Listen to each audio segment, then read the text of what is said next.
Hi guys, it's Lisa and welcome back to another video. Today we're gonna do my top 5 fantasy romance books of 2021. Narrowing this list down was a very complex because I tend to like fantasy with a sprinkle of romance. I really am a sucker of slow burns, of enemies to lovers, that kind of trope. So here is my top 5. In the number 5 we have the Kingdom of the Wicked series. So Kingdom of the Wicked and Kingdom of the Cursed is a trilogy. We still have one book more to finish it, but overall it's a story about witches and about demons. And we will have this main character named Emilia, whose sister has been murdered. And so she starts this path of revenge and of understanding who was her sister's murderer. And while doing so, she decides to summon a demon. But she doesn't summon any regular demon. She summons this demon prince of hell called Wrath, because in this world there are 7 princes of hell. So we have Wrath, we have Pride, we have Envy, and Wrath is now bonded to our main girl, and it seems that the two will start a journey of discovering what is happening, but things will get a little bit more cozy between them and a little bit more complex. The interesting thing about this book is that although you know that they are going to end together, it's not so obvious. It's so much an enemies to lovers. It goes really slow, at least in the first book. I reckon the second book was a little bit more new adult and a little bit more spicy, but overall both characters are really interesting. It touches a little bit of a chosen one trope, and I had so much fun with this. In the number 4 we have Cannibal. I acknowledge that I've just read the first book in the series, so I'm still having the book 2 and 3 to end because it's a concluded series, but I liked it so much. This story talks about our main girl that wants to go to Caraval, and Caraval is this kind of circus that happens every now and then, and she and her sister have always wanted to go as a way of escaping her day-to-day reality, which sucks. And so one day they receive a letter of the master of Caraval inviting them, and the sisters go. It seems that upon arriving, one of the sisters gets kidnapped, and from that point onwards, our main protagonist discovers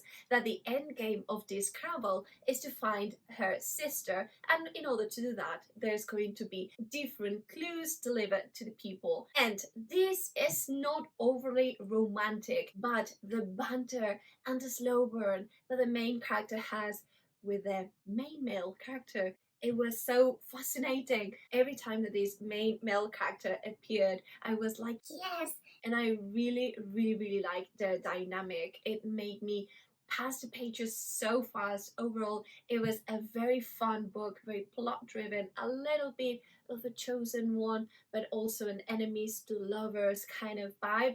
And I really want to get into the next ones as soon as I can. Reaching the top 3, we have From Blood and Ash. This is maybe the most straightforward recommendation because this is heavily romance. It might be only romance, to be honest. The fantasy element kind of builds in the different books, but it's not as rich as in the other books. It follows this girl named Poppy that lives in this society where her is kind of this sacred person, and she has been veiled her whole life. As a result of that, she cannot be spoken to, and she has been really secluded, because it seems that really soon the day of her ascension will come, and no one really knows what is this celebration or what it entails, only that it's something really special and that it will change a lot of people. But Poppy has other plans, and although she has been secluded, she also has started, to train. She is kind of a warrior, and she is also on a path of discovering herself and maybe to fall in love.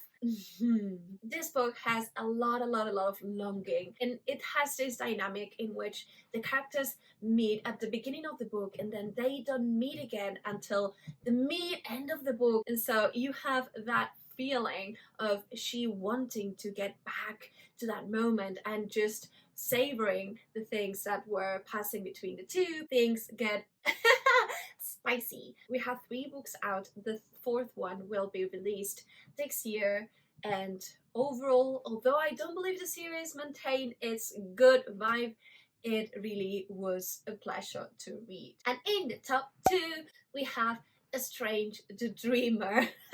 I think this is unusual, but this book tells the story of 2 characters. The first one is Laszlo, and he is this misfit that has all of his life believed in a magical city called Whip.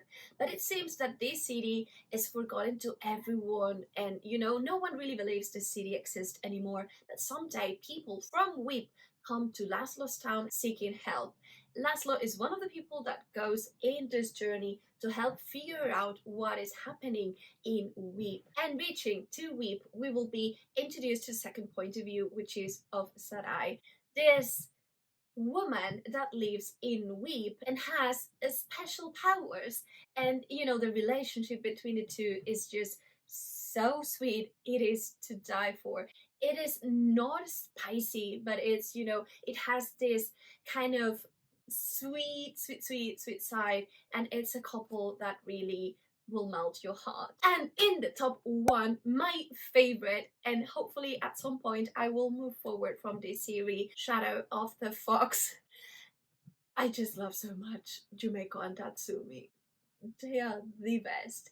This is also a book that it's not mainly focusing on the romance of the characters, but the dynamic between the characters is so important to the story and also to the development of themselves that it's a keystone in a fantasy romance under my point of view. And this story follows our main girl, Yumeko. She is a kitsune, so she is half woman, half fox, and she has all of her life lived in this temple, secluded, taking care of a small piece of a scroll.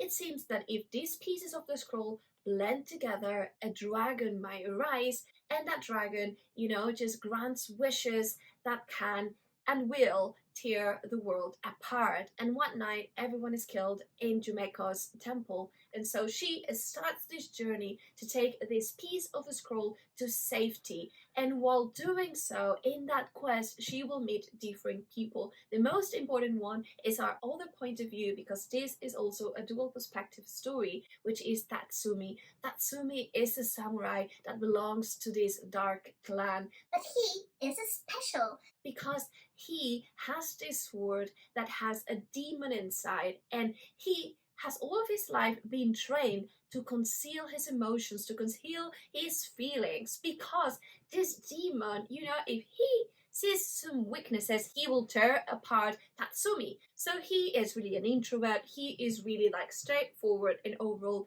a samurai. But we will see how Tatsumi will start to melt little by little by Yumeko, and how she will also start to fall from him.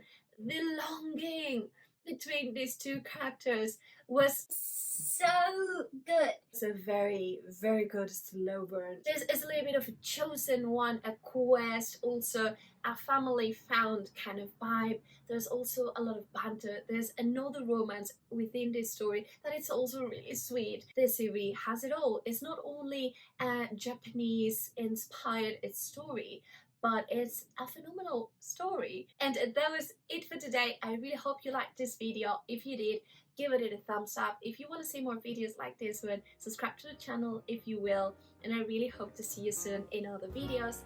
Bye bye.